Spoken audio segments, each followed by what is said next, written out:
guerre ya ndule soki oye na babiloko no wana ba ngana oya ozokopani ngana zo pesa eloko wana mokili mbala moko baola moko mama motema esali nini kra na kansenga moka munajera makambo oyo mutu auti su wapi oya boye bachinje nzembo banino bandi wana bato maboko yozo mwana neti keno yo muto clôturer succès à soirée omona bo mutu mwa bimando ba pesa genge akarme yengo et so comprendre nga wana sikoyo guerre. En tout cas, et puis ça parce que l'homme ne sait pas bien la guerre en hérité watana bezem to continue na concert. Na beti bango de akao. Mais era wa sutuka boyo ki pena. Mérite longa. Na lingi ozala malonga ni na mosusu te. Omona pena ta anzambe foire sila elengi angaye. Parce que ce qui Fabrice a Kotaka Wenge, c'était aussi grâce à Déplique. Oui, c'était aussi grâce à Déplique. Déplique à Yembaga, nakati wana ba parti mususu pe ya Fabrice Ezali. On comprend? Si, ba parti mususu ke Fabrice, parce que notre bazala ki boye.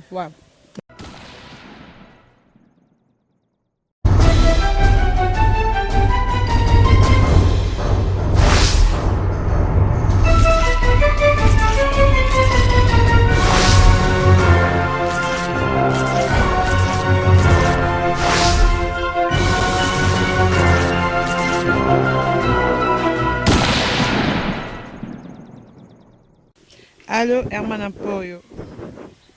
Le pharaon. Le pharaon noir. Le pharaon noir. Bel et bien sur cleboa.com, mesdames et messieurs. Bonjour et bienvenue dans votre émission préférée sur cleboa.com avec votre humble servante Jolicia, sans plus la poupée Barbie de la presse en ligne. Autrement dit, la remontada de cleboa.com.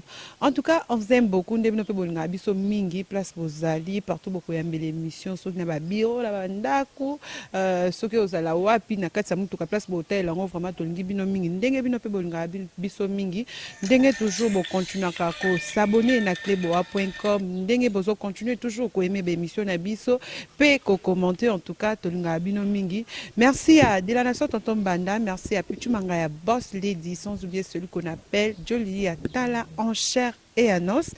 Merci à toi Herman Ampoyo, garçon slim. Merci à Berger Junior, sans oublier celui qu'on appelle les pharaons noirs.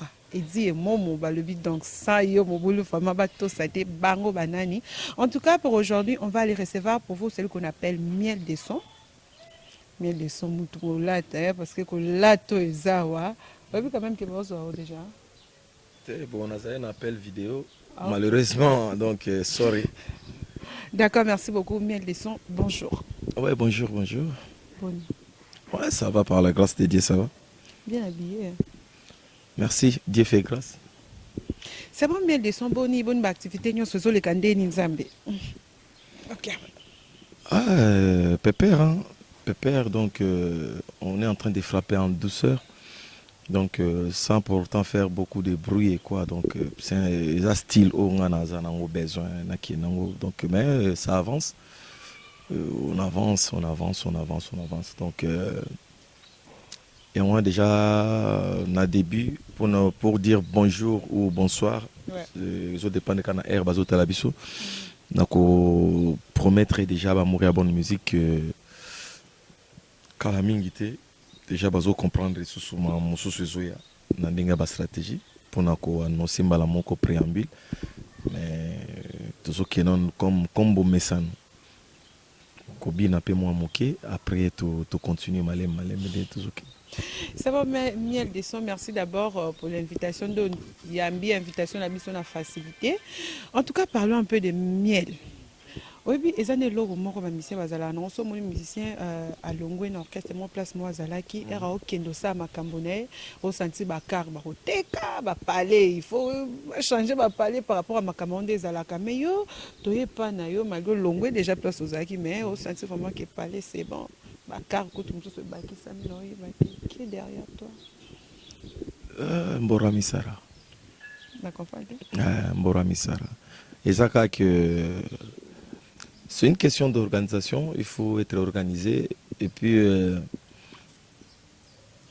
j'ai pas un producteur pour l'instant. Donc, producteur Azate, bisomo tozana katika ko bundaka kandingi zala kaka parce que Nzambe zala na côté na biso talaka Nzambe des champions quoi.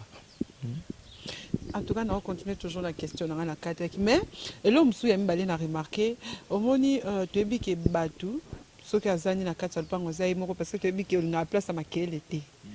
Kuna tozai pe ka bongo ba makele té ba tuté a pe ka bongo. Mais na bi que son tozai moko za plus na ba mbwa.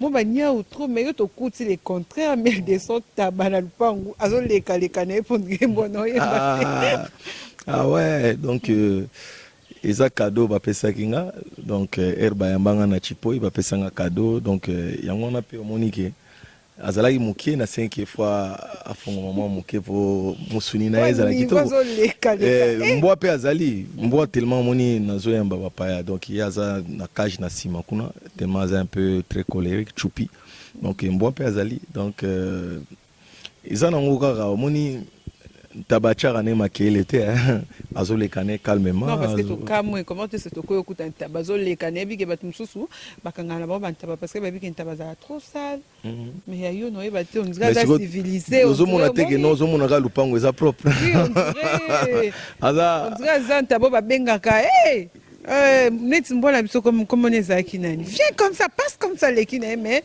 osko ya ntaba o le kane à l'aise on dirait tu me ça ka ba bonjour non d'autre part au moni toza ba artiste toza ba messager ça peut qu'il faut en respect ba animaux il faut qu'on protéger pe ba animaux parce que ça peut moko ya richesse ya bamboka et tout donc nazo protéger nanga parce que azana tana et peu ba les tonneaux wana balier et tout oui cameraman yo za misiga tika ya vivre na ebani donc voilà. D'accord, Miel, merci beaucoup pour tes réponses. C'est une belle chanson, le clip est bien. Oh, merci. Mais normalement, on a vraiment promotion, on dirait ça ma casse. Les gens ont une stratégie nabiso, les ala eka bongo. Parce que tous ont question hein, ba question sur les ala qui stratégie on est ala bongo te, mais ba question on est stratégie à côté tester parce qu'on est chanson test. Hein, album préambule proprement dit, on a ebisi OK. Tous banda ko boka afro folk kalati on comprendre ce que tu testes qui comme qui pour nous savoir que nous faites attention il y a du lourd qui se prépare bazuika mois pour moment il y a 2 mois to bi que nous zelana ce qu'on a yeba qui kende na vandi na croiser les bras nazo zela siko ba question on est parce que nzembo so za ki mabe botel alongole ngo poeza nango mabea bon débarras mais c'est ça que je dis c'est ça que je dis donc pas ces clips on a sur Otali on a dépensé sur ça c'est ça fortune et bimi on a mais la stratégie na biso senga ipeka bongo tout tester parce que nazana presque 5 ou 6 clips on a sali na sala déjà on comprendre et va on met tout tester mon quoi on a tout comprendre que non ndenge nini promotion ndenge nini donc c'est ça parce que eza pe na banzembo ko bima nango eleki nango pe inaperçu botuni yango pété bon ba mona pe ovani na artiste mais otuni pe yango te mutu et azana nzemu ne mo bosela nzemu nini yakomo beta mututi on comprend mais nzemu ngo pe ezaya nango bien mes clips wana vraiment na ebi de point que no sa clip ma be bongo et nzemu uzeki tout mais ça les clip bien mais malgré nzemu za bien mais oyo nzemu za bien clip za bien donc ça stratégie na biso to doza ki yango parce que biso to za batu o ezaki parce que mutu msoko lo bagano moni mutu wana akufa mais besoin de luka mudu est-ce que ba yebiso ke ba luka au dosé bango ba luka ka ebembe ba luka ka mutu so vivre mais sika bibembe zali te. Alors, kobenga te moto yo aza vivant, obenga eki aza ebembe. Il faut faire beaucoup d'attention. Sinon, tu vas bandozo ba frappe ya nzambe kaka ezozongela bino parce que makambo ezali ça c'est mbora misara. Malgré tout ça, sans album, tu freinant nini promotion ya nzembo wana liboso, mais tu betina no concert te ke sala mpiaka. Na bisika o ezake non ba lingeli yo penabul, mais oye wana prouver ba le contraire. 1200. Mais pourquoi Makamono est passé toujours dans les silences? Mamono sur le caca calme au mona. Au salé mo boneti. Toto mono dernièrement auto betan la samba. Mais ndenge za ba concert mususu muto salé on fait ça ba kelele. On va frapper en douceur. C'est ça que je dis, on va frapper en douceur. Pas trop de grimaces. Vous comprenez? Donc tellement ils ont des grimaces et belleté et ça on les a ba démonstration à force. Na beta na quoi na été passé na Tchangu, donc il en vacances passé na Tchangu, kermesse victoire, ouais. Un certain jeudi tout ça li publicité kakaya mardi mercredi jeudi tobeti jeudi musisa bololo batu baye na même ba jeune oyo na kena bango ti idiofa Koti na salle, na stade, pardon, stade plein. Stade plein. To koti na salle plein. To zongi Kinshasa, to betik na Kasavubu plein. To beti na Queen Bar le 8 mars. Rendez-vous ba orchestre belé zobeta. Baye. Concert au Zoloba samedi à la Zamba Playa, il y avait presque 5 concerts dans la capitale. Il y a des artistes déjà, Bimisa album, Boyoka Bango déjà et tout. Mais, naba tout mon sous oza qui ozo tchako tu dete me bazo lingela abatu bakendete. Concert pena basale la on ba SMS pena ya ba groupe bo kende concert a mien loin total soka za na succès soki batu bakoya. Na l'accès ba onke mwana nkoyi azankoyi ngana na ba preuve mwana to ko lobela ngona ba émission te parce que ngana linga ko attaquer batuti omoni batu musu bazalaka peut-être pembeni ya ba grand pour ba fingisa ka ba grand ouais. Parce que ngaso nazala ki garçon mal éduqué peut-être ko zalaka ke no zui makamu na bango na ba moko keyo to aye mutu atindi bango obani ko loba n'importe quoi mais ngai même ata venanga boyinga na kotiko boya yete okotiko mona ngate na va na TV boyiki na finga vie jamais au grand jamais mais ba jeune o bazo zinga nzinga wana so ba monika ke nonde eza bana souci ko déstabiliser vie wana nzambe alimbisa bango parce que sala trop na bango pona biso tout oyo ya ngone lo nazo bisa OK na beti concert moko très combattu mais total a eso ke azala na succès na lakisi banque mwana nkoyi azankoyi musisa bololo ezosala la sambe tondi ba mère bateki parce que rentabilité ya kermesse ezala soki ba mama wana bazana bateki eriozo bima baso supre merci papa ozonga mukolo nini. Ça m'a fait énormément plaisir et puis j'ai dit merci à l'Éternel parce que nzambe ka champion fubaye ba ngana zambora misara. Non, peut-être Makamonozo Simba, va concerner Simba parce que le roi de la forêt, j'étais, loyer Azalande, ni Sogoli. Attends, la émission, tout le monde a une émission. So, ça, l'émission, moi, moi, so, bouka, et penza, okoza, pas, va retomber, tina, ba téléphone, ba, so, quand c'est là, penza, ba, message. Donc, so, ça peut, moi, la malam, côté, no, qui n'a pas senti vraiment qu'il y a taba, concert, à tabani, ba, ça a toujours ébélé. Ah ouais, c'est ça, dans le lobby, gloire à Dieu. Parce que nous avons la reconnaissance. Banda na ou tape dans l'orchestre, na biso yolo. Vous comprenez? Donc, Azalane sous na succès, peut-être avant d'année nami qu'il vient dans Smalto d'Iso. C'est un vieux à moi. Sur Nathalie Tilelo, je reconnais na propos nangai, je sais comment reconnaître. Excusez-moi ingénieur, je sais comment reconnaître mon vieux Alain Pela Chakulenda Mochoa. Vous comprenez? Je sais reconnaître vieux nangai des Zimbabwe. Sumoni banzelanga na lekaka. Je sais reconnaître vive la musique à first class. Vous comprenez? et boni boni oyo penake yo vienanga oyo penake no lelo miel de son résident français miel de son makambo miel de son boy. Donc il m'a servi des ponts, vous voyez, il m'a servi des ponts. Donc et là quand on est là moi je fais que la musique. Insulte nanga to te tutesse nangai to nini ezakaka voix nanga. Moto so yo ki yango so esali oka passe moni nzambe pe so afingi ngai to ni te voix. Vous comprenez? Nga na koti ko finga jamais bakulutu parce que je vais déshonorer mon éducation quoi, voilà. C'est bon, ça te fait quoi Rosala mon fan de Moni bateau aux na ba remplacement bazo cracher sur le roi de la forêt. Ben non, ça dépend des éducations, ça dépend de tout un chacun, mon amour, tout ndenge toyaka mon amour tauta na famille na ya, mais toya okuta ne komi ba komo benga bino mouvement, ah ba musicien ya orchestre boy. Mais mutu na mutu azana prénom na ye, azana na nom na ye parce que ba passeport na biso ezala te ke ba nom ndenge mo ba bino nyoso, non. Tu vois, donc ezola kisambala que tellement tokeseni na bilongi, tokeseni na bakombo. Bah, éducation na biso pesa différent.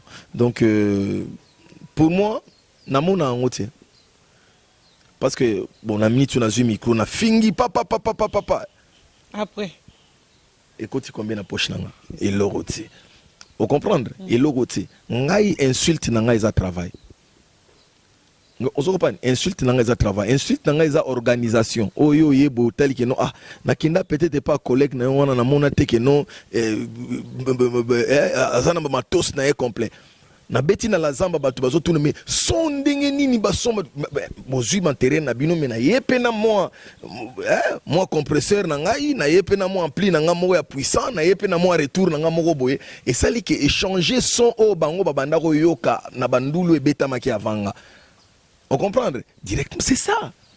C'est ça, baba vrai insulte yango na muto ah na pena na larme na poni na ko s'organiser boité.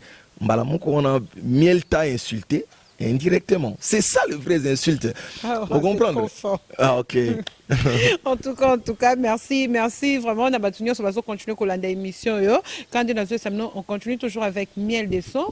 Miel des Sons, il y a une relation avec l'ancienne maison mère. Ouais, des très bonnes relations. On a tout à l'heure ça tout à l'heure. Nogolias na PCP mbote parce que donc kalate na oyape na concert na pas Djongawana.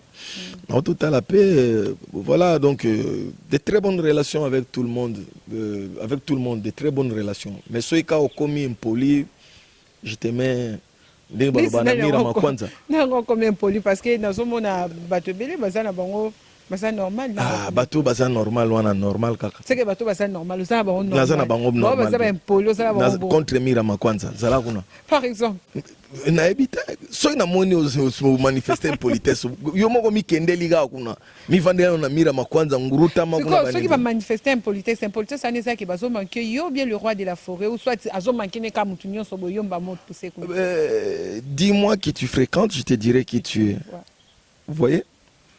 Même à Taozofinga, papa ngani kuna ngaso na moni yango directement je te prends que non. Mais faut ça na bonne cause.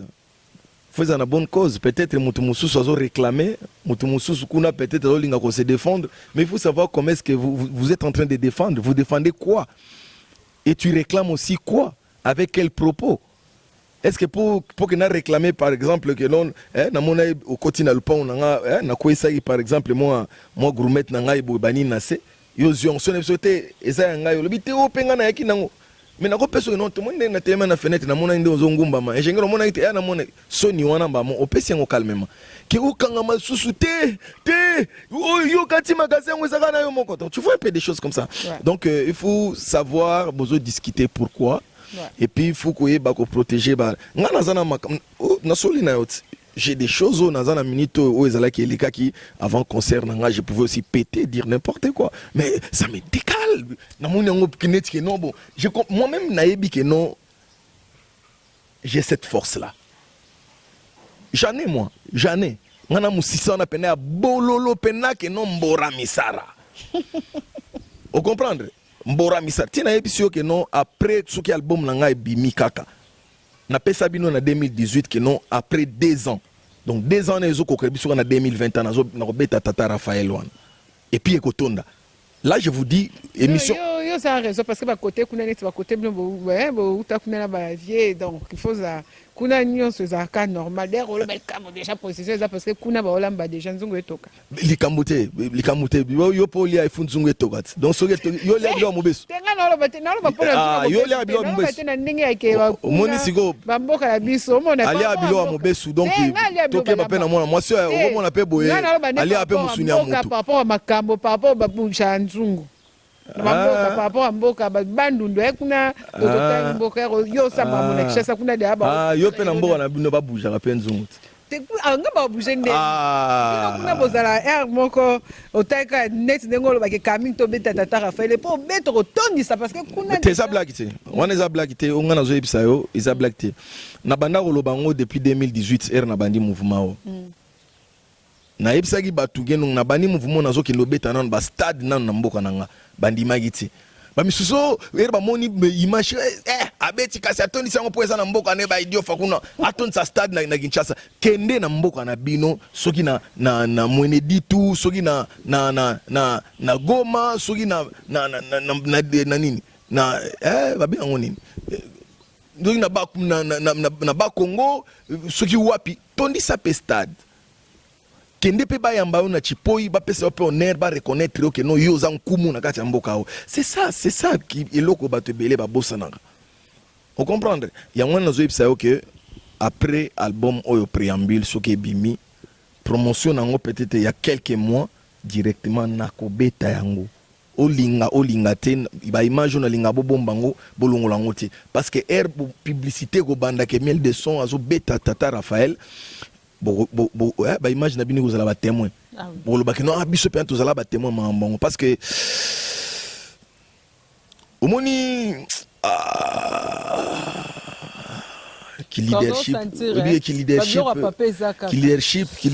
est comme négligé est comme négligé na génération bazo comprendre belé ba comprendre que leadership te et belé ba comprendre que leadership te omoni ba leader eti king kestere menea kwa mambo abeta stade des martyrs plein omoni ba leader lokola jibin pia na papa chéri leader abeta stade des martyrs omoni ba leader lokola le roi de la forêt abeta stade des martyrs yango wana nde balobaki non leader avec succès natala pe stade moko ya je sais pas ya Undeto Côte d'Ivoire boyebani na moni Fally Ipupa plein stade.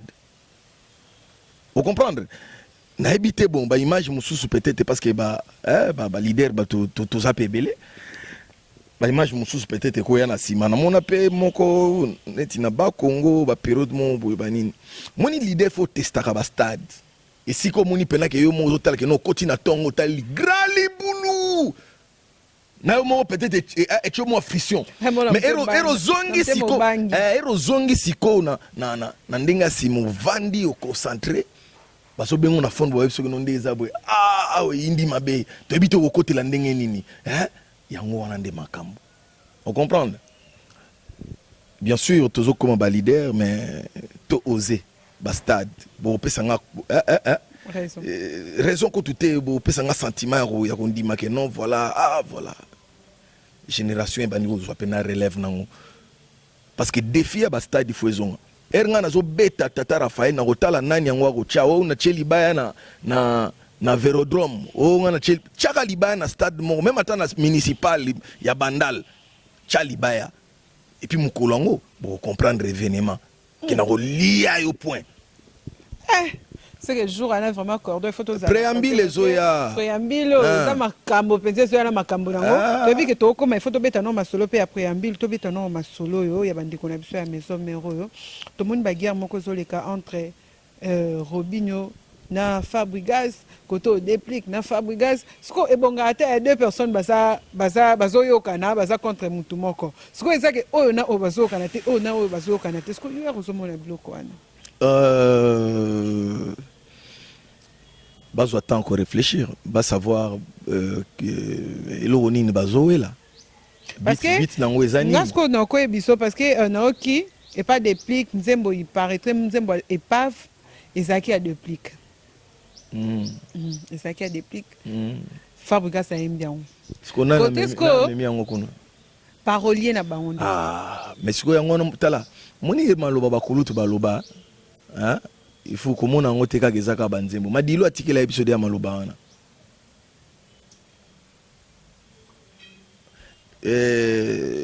vie na biso nani susu ayemba yango pe l'effet papa Lutumba na nzembo na mususu banzembo bakulutu ebele yemba yango faute ya mbanda te faute ya komelesa atekeli biso elamba ndenge moko bampangi boyoka maloba na te na banzembo eza nango faute ya commerçant na minute wana moi je vais attaquer directement na parolier vous comprendre parce que à ce que moi je connais na histoire pena so talibé oyebi nzembo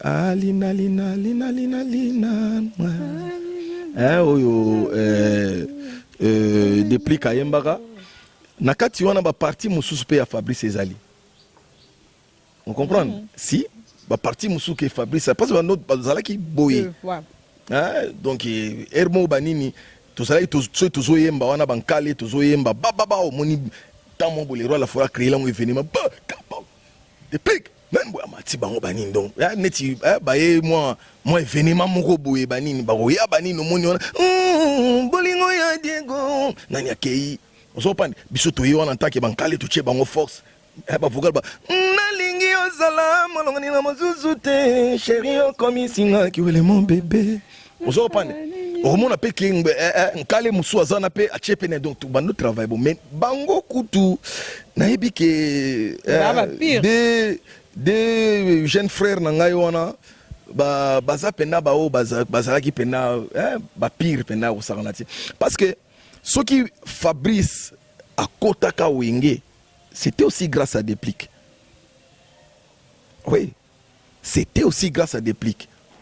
C'était aussi grâce peut-être ya biso bankale boye au vandi au monike jeune na biso moko ye azap na respect azo poussa na zo biso nkale ngapena besprit za nango so na zuya ngo pena nkale oui c'est peke noti kin nango bien zalabo batu mususu pena bango pe ba pesa confiance na nani wana za bato banini asali test boya kiti ba président eto OPD ils ont traité ça là-bas ba traité bango pe na banani ba genre wana mais babanda ko se remonter moral bango mibale oyoka ke non depuis ko bon je sais que mutako maîtriser histoire en bien kozala yemo Fabrice ou bien Déplique et bakeko yoki sa Vincent Nzembo memi Fabrice pe na nini Fabrice pe ba moko petit Vincent azui confiance matana mon Congo ta bolingo ko petit zone ba bilo oneti ya banani ba comédie musicale très important pe na ndinga stratégie on comprend mais ceux qui sont jeune mo parolier lelo moni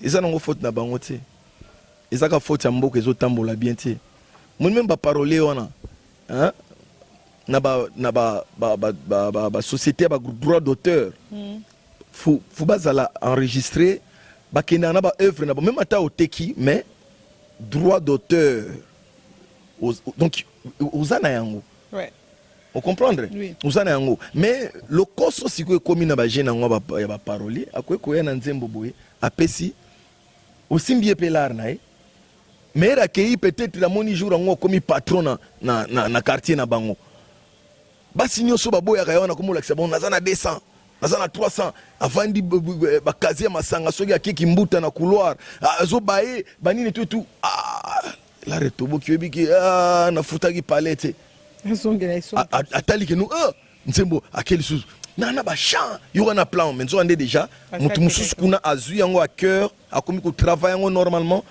donc c'est ça donc ce que moi je peux demander à ba frère nanga ezaki batika ka banalité batika banalité faut pas travailler vous comprenez faut pas travailler c'est la honte pour l'artiste congolais donc comment mon année so bimsi nzembo mo ba sepela ngo ezaka ya yote po ani bako sepela pe na nzembo eza pe na ya yo mo komi type obimisi yango bato bataki no yo et créer pe polémique te bato ni opete que non ngako nazala ina mutu nango yo mutu zana refrain nango donc Tous en a difficulté, on est par rapport il y a des difficultés au biso tous en côté bonne marche ya culture na biso surtout biso ba musicien tous en kata ko souffrir danger et ça neti to salambo ka o likamumo mabebo e o koma ke no ba kanela biso ba musicien on comprendre parce que to bundi na guerre makasi ya okana bande ko na biso zoban bande ko ya biso donc kaka biso ba musicien neti mbongo mboko ka biso ba tolia kango mais tandis que bisana ba bazulia ba mbongo mboko bazo kabela bango ba jeep mi balé mi satu ya ofele. Vous comprenez? Ceux qui musiciens ont fait batailler, bandi ko tambo là ou anamboko neti likamususu. Mes jeunes frères, c'est que vous pouvez peut-être que soigner là na la télévision et ça là par exemple toujours soigner ndengeni bazung c'est la biso ba droit na biso ezonga. Vous comprenez? Oui, non, pour eux, pour pas comprendre que l'eau quoi ba y a un esprit oyo ya ko copier des choses anciennes là. Non, mais net nga pe amoko na fandi na télé baguerre na bango na tel na obi d'autres pas parce que tu remarqué plus ba musicien ya maison mère ndé basaka na baguerre.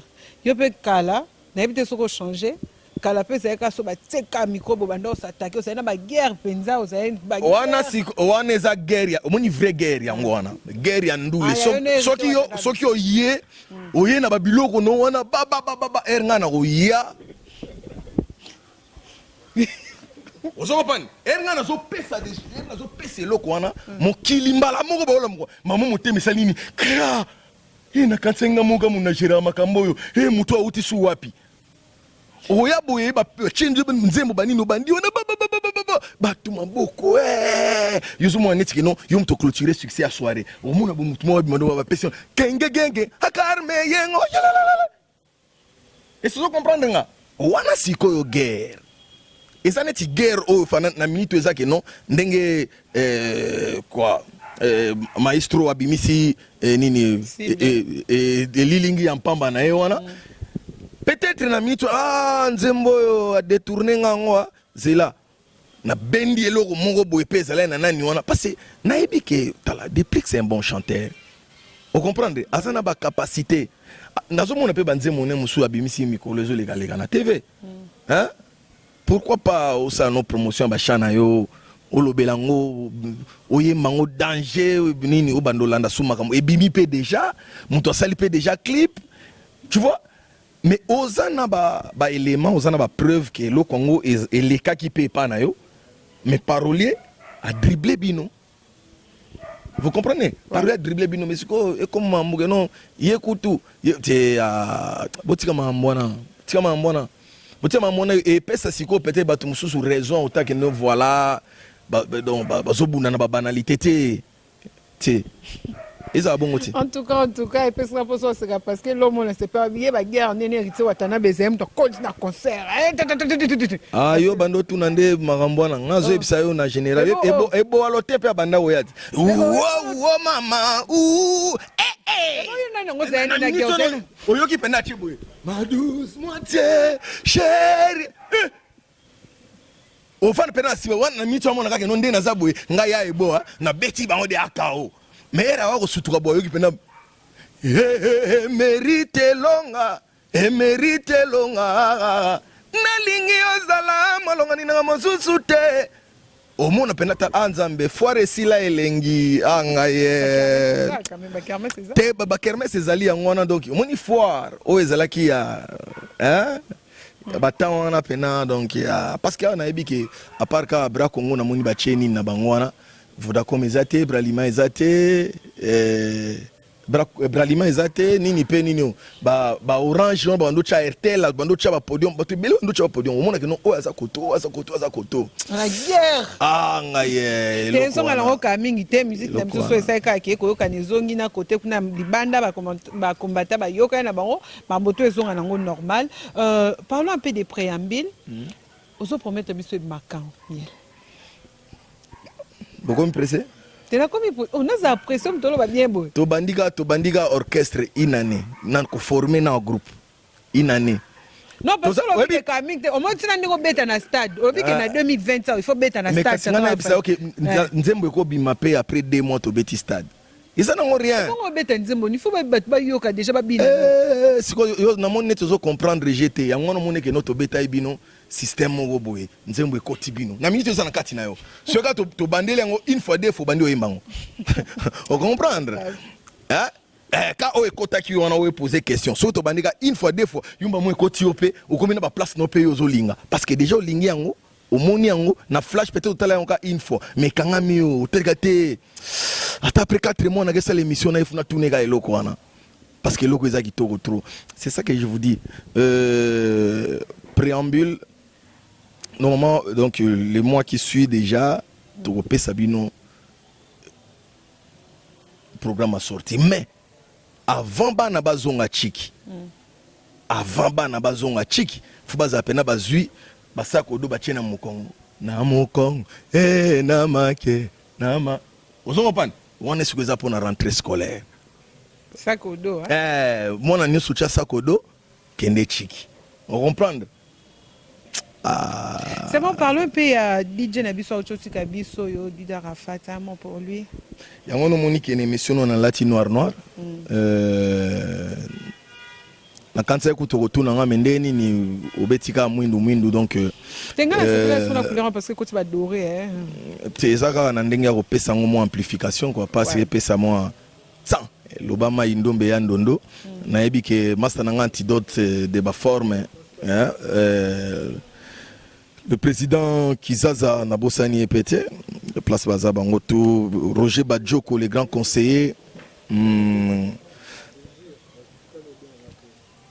bisonyo sotolelaki donc tous na kati ya kolelati sikoyo parce que les artistes liwa mbala kata ya accident donc c'est mis à la que mutu azobela bozora tena basango bokoki kotia tana losambo mais on n'a pas eu le temps peut-être ya ko prier pour nos frères Nabiso donc voilà artiste en deuil, donc l'artiste du monde Azana Day parce qu'il y a moko ya artiste donc que son âme repose en paix donc courage na famille naé et puis voilà na Ivoirien nyonso de partout là où vous êtes en tout cas mes condoléances à tous les Ivoiriens quoi voilà. C'est bon bien de soins comme la souka émission na biso mot de la fin pour ce programme à rep tu vu que bando répéter na Kasavu même que tout le monde nous répéter sauter. C'est tous na Kasavu buté tous na matonge. Le 24 août. Le 24 août tous na concert na Cité Verte donc na 6e rue donc lodge bar moko ezana donc Monte Cristo. Donc Monte Cristo donc toujours to na le 24 mais ça acoustique.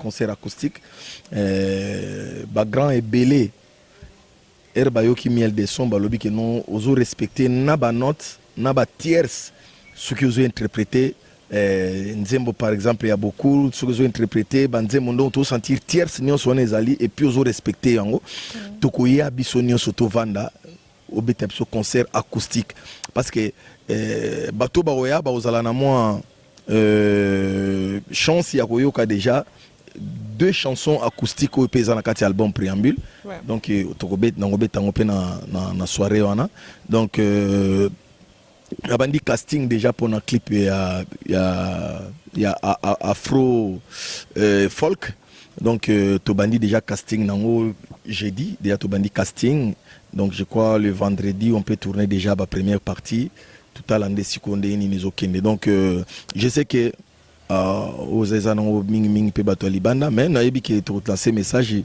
et aux anango peut-être na ba réseau na télévision pour na ba belle nana oyo balingi ko participer na scénario donc voilà quoi.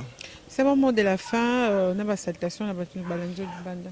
Ouais, mot de la fin pour aujourd'hui pour notre émission ezaka que merci beaucoup na bato balandi biso donc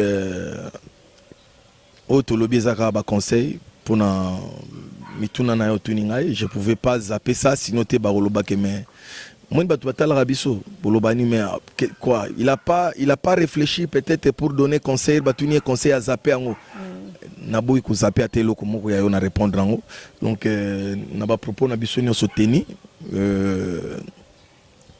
on est responsable Ouais. Parce qu'on ne peut pas aussi qu'il y a des charges que non, bon voilà, et tout, voilà. Donc, merci à trop Naban à Londres, Libiso, merci Naban à Bruxelles, hein, merci Naban à Louvière, merci Naban à Angola.